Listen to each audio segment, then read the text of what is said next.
Dikisahkan pada zaman dahulu kala, ada satu perkampungan yang sedang berkembang. Letaknya jauh terpencil di pinggiran hutan belantara, hanya beberapa kepala keluarga yang menetap di sana. Perkampungan itu diminati banyak orang untuk dijadikan kebun dan ladang. Perkampungan ini tidak jauh letaknya dari aliran sungai yang diberi nama Sungai Ogan. Air yang melimpah dijadikan sebagai sarana pemenuhan kebutuhan sehari-hari. Mulai dari kebutuhan mencuci, mandi, dan kebutuhan rumah tangga lainnya. Jauh sebelum tempat ini dijadikan perkampungan, tumbuh sebatang pohon durian yang sangat besar dan tinggi. Konon, karena begitu tingginya pohon ini, pucuknya sampai tertutup awan. Apabila buahnya jatuh ke tanah, suaranya pasti terdengar ke seluruh penjuru kampung. Menurut cerita yang turun-temurun, karena besarnya buah durian itu, maka satu buah dapat dimakan oleh semua penduduk kampung. Pohon durian yang istimewa itu membuat penduduk di perkampungan ini sangat bangga dan senang. Mereka merawatnya, menjaganya, dan meyakini ia adalah anugerah dari Tuhan. Kampung itu pun terus berkembang hingga terbagi menjadi 4 dusun, yaitu Dusun Bantayan, Dusun Bayuran, Dusun Kuam, dan Dusun Karang. Pada suatu malam, para krio dan sesepuh mengumpulkan warga dari 4 dusun yang letaknya berdekatan untuk bermusyawarah, dengan tujuan menyatukan dusun-dusun tersebut demi menghadapi perkembangan kampung ke depannya. Seorang sesepuh mengawali pembicaraannya. Saudara-saudaraku, malam ini kita kumpul bersama untuk memberikan saran dan pendapat tentang dusun kita. Seperti kita ketahui bersama bahwa yang hadir di sini mewakili 4 dusun. Sekarang, kampung kita semakin maju dan berkembang. Jumlah penduduknya juga semakin bertambah. Alangkah baiknya kita bermusyawarah untuk menyamakan pendapat, untuk menyatukan kita semua dengan satu nama dan satu tujuan. Sesepuh itu kemudian memberikan kesempatan kepada yang hadir untuk mengajukan saran dan pendapat. Begitu kesempatan diberikan, mulailah suara mereka sedikit riuh saat warga antusias mengusulkan nama untuk dusun mereka. Perbedaan pendapat memicu ketegangan, hingga krio dan sesepuh berusaha menenangkan keadaan. Namun apa hendak dikata, disinilah terlihat dan muncul sifat manusia yang penuh nafsu serta keegoisannya. Masing-masing mengemukakan argumen dan pendapat atas usul yang diberikan. Di sini tampak ada orang-orang yang tertentu seakan memaksakan kehendak demi mendapat sanjungan. Hingga larut malam titik temu dan kesepakatan belum mereka temukan. Untuk menghindari perdebatan yang berkepanjangan, para tetua memutuskan menggunakan pemungutan suara. Namun, saat akan menghitung suara, tiba-tiba terdengar suara keras seperti ada benda yang jatuh dari langit mengejutkan semua orang. Suasana tegang pun berubah menjadi gembira. Karena seperti biasa besok seluruh penduduk di kampung ini akan menikmati buah durian yang lezat. Terdengar suara secara spontan dari mereka yang ada di pertemuan itu. Durian! Durian! Mereka saling pandang dan tersenyum. Lalu sesepuh berkata, "Ya, durian, kalian dengar suara itu? Mungkin ini sebuah petunjuk dari Yang Maha Kuasa, telah memberikan jawaban kepada kita semua. Ini adalah karunia dan rahmat untuk kita, karena Sang Pencipta tidak menginginkan adanya perselisihan di antara kita. Saudara-saudara, bagaimana seandainya keempat dusun kita yang bersatu diberi nama Dusun Durian? Apakah kalian semua yang hadir di sini setuju atau ada usul dan saran yang lain?" Usulan itu disambut antusias dan disetujui bersama. Malam itu, pertemuan ditutup dengan sukacita dan pulang kembali ke rumah masing-masing untuk beristirahat. Besok pagi mereka secara bersama-sama akan memungut buah durian yang jatuh semalam. Cahaya matahari telah menerangi dusun durian, sebagian penduduk berkumpul membawa perlengkapannya. Mereka bersiap untuk pergi menuju tempat di mana pohon durian itu tumbuh. Semangat terlihat di wajah mereka yang berseri-seri seperti cerahnya hari ini. Selama di perjalanan, rombongan itu bercerita dan bercanda sepanjang jalan untuk menghilangkan rasa lelah. Kadangkala terdengar tawa mereka memecah kesunyian hutan belantara. Begitu sampai di tujuan, mereka sangat terkejut, karena buah durian yang besar itu tak terlihat dan ditemukan seperti ditelan bumi. Buah durian yang besar itu tak mungkin bisa lenyap begitu saja. sebab mereka menemukan bekas ada buah durian yang jatuh semalam. Setelah mencari cukup jauh dari pohon durian, warga menemukan jejak di tanah yang mereka yakini berasal dari buah durian yang hilang. Jejak itu berakhir di tepian Sungai Ogan. Mereka menyimpulkan bahwa durian langka itu telah dicuri. Rasa kecewa menyelimuti perjalanan pulang mereka. Begitu sampai di dusun, mereka menceritakan secara rinci kejadian dan peristiwa yang ditemui hari ini. Mendengar cerita dan penjelasan itu, membuat penduduk di dusun durian tersulut emosi dan marah. Dusun mereka yang selama ini aman dan tentram telah terusik oleh tangan orang-orang yang tak bertanggung jawab. Kejadian ini tidak boleh dibiarkan dan harus cepat ditanggulangi supaya tidak terulang kembali. Perdebatan pun tak terhindarkan. Semua ingin pendapatnya diterima. Tak jauh dari pohon durian raksasa di dusun durian, terdapat sebuah makam milik seorang perempuan salehah, istri dari ulama asal Banten. Setelah bertahun-tahun menikah tanpa dikaruniai anak, ia kembali ke kampung halamannya di dusun Bantayan dengan izin suaminya. Di sana, ia mengabdikan hidupnya untuk berdakwah dan menyebarkan ajaran Islam kepada masyarakat. Setelah wafat, makamnya menjadi sumber keajaiban.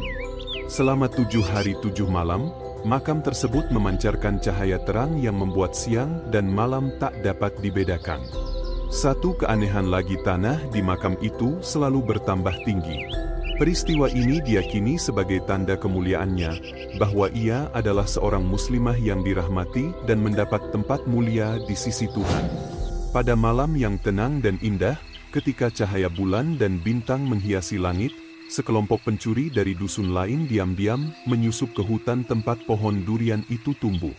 Mereka memanfaatkan suasana sunyi dan cahaya remang untuk menjalankan niat jahat, mencuri buah durian yang besar itu. Dengan mengendap-endap di balik semak belukar, mereka akhirnya menemukan buah durian besar yang telah jatuh ke tanah. Bersembunyi di balik buah tersebut, mereka bersiap menjalankan aksinya sambil mengamati keadaan sekitar dengan sangat hati-hati, agar perbuatan mereka tak diketahui oleh penduduk dusun durian. Cepat ikat buah duriannya, kita tarik secepatnya ke arah sungai.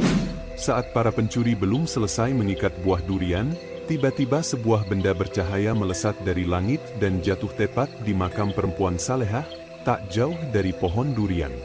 Kembali cahaya terang benderang itu bersinar seakan-akan keluar dari dalam makam, menyinari seluruh hutan dan menggetarkan suasana malam. Sayangnya, tidak semua warga dusun durian menyaksikan cahaya aneh yang menyinari dusun saat kejadian itu, karena sebagian besar tertidur pulas. Ketika cahaya terus bersinar tanpa padam, warga yang melihatnya mencoba membangunkan seluruh penduduk. Suasana sempat gaduh, namun Krio dan sesepuh segera menenangkan mereka dan mengumpulkan warga. Dengan bijak, mereka menjelaskan bahwa fenomena ini adalah bagian dari gejala alam, bukan pertanda bencana bahwa hari kiamat sudah tiba, dan mengimbau semua untuk tetap tenang dan tidak panik menghadapi situasi apapun yang datang menghampiri. Salah seorang di antara para sesepuh angkat bicara. Saudara-saudara, kita tidak perlu cemas ataupun khawatir atas kejadian ini. Perlu kalian semua ketahui, bahwa yang jatuh dari angkasa raya itu adalah batu bintang atau pecahan batu meteor. Pernah kita mendengar bahwa ada bintang jatuh ke bumi. Nah, sekarang terjadi di tempat kita dan tidak perlu kita merasa takut dan panik. Penjelasan dan pengertian yang diberikan sesepuh dapat memberikan ketenangan warganya, rasa takut dan khawatir berangsur-angsur lenyap dari mereka. Setelah mendapat penjelasan dari para pemuka dusun, warga dusun durian merasa tenang dan lega. Suasana pun kembali damai, dan atas saran Krio serta sesepuh, mereka kembali ke rumah masing-masing untuk beristirahat. Sebab besok pagi secara bersama-sama akan pergi mencari lokasi, letak jatuhnya batu bintang itu, malam pun larut dalam keheningan, menyelimuti dusun yang kini kembali tenteram. Berbeda dengan warga dusun durian yang kembali tenang, para pencuri di hutan diliputi rasa takut dan gelisah. Cahaya terang dari batu bintang yang jatuh tepat di makam, membuat mereka tak bisa lagi bersembunyi. Mereka berusaha memadamkan cahaya terang benderang dari batu bintang tersebut. Upaya mereka untuk memadamkan cahaya itu sia-sia, bahkan cahaya justru makin terang. Keletihan dan kepanikan melanda, dan rasa frustrasi berubah menjadi kebencian terhadap batu bintang yang menggagalkan niat jahat mereka. Sungguh mengherankan, setelah para pencuri menyelesaikan aksi nekat mereka, tiba-tiba angin kencang melanda hutan. Pohon-pohon bergoyang hebat, bahkan ada yang tumbang. Suasana berubah mencekam, dan kegelapan pekat menyelimuti tempat jatuhnya batu bintang dan pohon durian. Cahaya purnama tak mampu menembus kabut gelap itu. Segalanya tampak hitam dan menyeramkan. Tak diketahui berapa lama kegelapan itu bertahan, hingga akhirnya sinar bulan perlahan kembali muncul, memberi sedikit rasa lega bagi para pencuri. Namun saat itu pula mereka menyadari sesuatu yang mengejutkan. Batu bintang di atas makam telah kehilangan cahayanya. Setelah dikencingi para pencuri, batu suci itu kini berubah menjadi batu karang biasa tanpa cahaya. Para pencuri menari dan tertawa mengelilingi batu bintang yang kini menjadi batu karang biasa, larut dalam kegembiraan yang membutakan. Setelah puas dengan kesenangannya, mereka baru teringat pada rencana mencuri buah durian. Namun saat mencarinya, mereka terkejut luar biasa, buah durian besar itu hilang tanpa jejak, begitu pula pohon durian tinggi yang sebelumnya menjulang. Semuanya lenyap seakan ditelan bumi, hanya menyisakan bekas keberadaannya. Para pencuri panik dan berteriak histeris, diliputi ketakutan yang tak terkendali. Ingatan mereka terguncang, membuat mereka berlari-lari sambil tertawa dan menari seperti orang kehilangan akal. Dikepung gelapnya malam dan lebatnya hutan, mereka terus berlarian tanpa arah, dihantui peristiwa yang tak sanggup mereka pahami. Rembulan kembali ke peraduannya, dan matahari terbit di kaki langit, membawa hari cerah ke dusun durian. Penduduk telah berkumpul sesuai dengan kesepakatan semalam untuk pergi ke hutan tempat pohon durian tumbuh dan mencari tahu lokasi jatuhnya batu bintang. Namun, mereka terkejut saat melihat pohon durian yang selama ini menjulang tinggi kini menghilang. Krio dan para sesepuh segera berangkat ke hutan untuk mengetahui apa yang terjadi. Setibanya di sana, perasaan bingung menyelimuti mereka. Pohon durian yang menjadi kebanggaan mereka hilang, hanya menyisakan bekas jatuhnya buah durian. Di sekitar lokasi, mereka menemukan jejak kaki tak beraturan, sobekan kain di ranting, dan tali temali yang berserakan. Mereka menuju tempat batu bintang yang jatuh di dekat makam dan mendapati batu tersebut sudah tidak bercahaya lagi, berubah menjadi batu karang biasa. Salah satu sesepuh berpendapat bahwa kelompok orang yang berniat mencuri durian gagal karena cahaya batu bintang yang terang. Mungkin karena takut ketahuan, mereka panik dan melarikan diri. Kepergian pohon durian yang mereka sayangi memberi pelajaran penting. Sifat serakah manusia membuat Yang Maha Kuasa murka. Kejadian ini menjadi teguran bahwa jika pohon itu tetap ada kemungkinan orang akan memujanya, dan itu bisa mengikis iman. Oleh karena itu, mereka harus ikhlas atas kehendaknya, memaafkan orang yang tamak, dan menyerahkan balasan pada Yang Maha Kuasa. Menjelang siang, rombongan kembali ke dusun dengan pelajaran berharga untuk hidup mereka. Sepanjang perjalanan pulang, mereka berdoa agar anak cucu dan keluarga tidak menjadi manusia yang dimurkai Sang Pencipta. Setiba di dusun, sesepuh mengumpulkan warga untuk menceritakan kejadian yang sebenarnya. Kehilangan pohon durian tidak perlu dirisaukan, karena semuanya adalah atas kehendaknya. Demikianlah cerita batu bintang yang hidup di kalangan masyarakat dusun durian. Dari dulu sampai sekarang, selalu diceritakan secara turun-temurun oleh mereka kepada anak cucu dan keturunannya. Dengan jatuh batu bintang tepat di dekat sebuah makam, maka makam itu disebut kuburan Puyang Batu Bintang.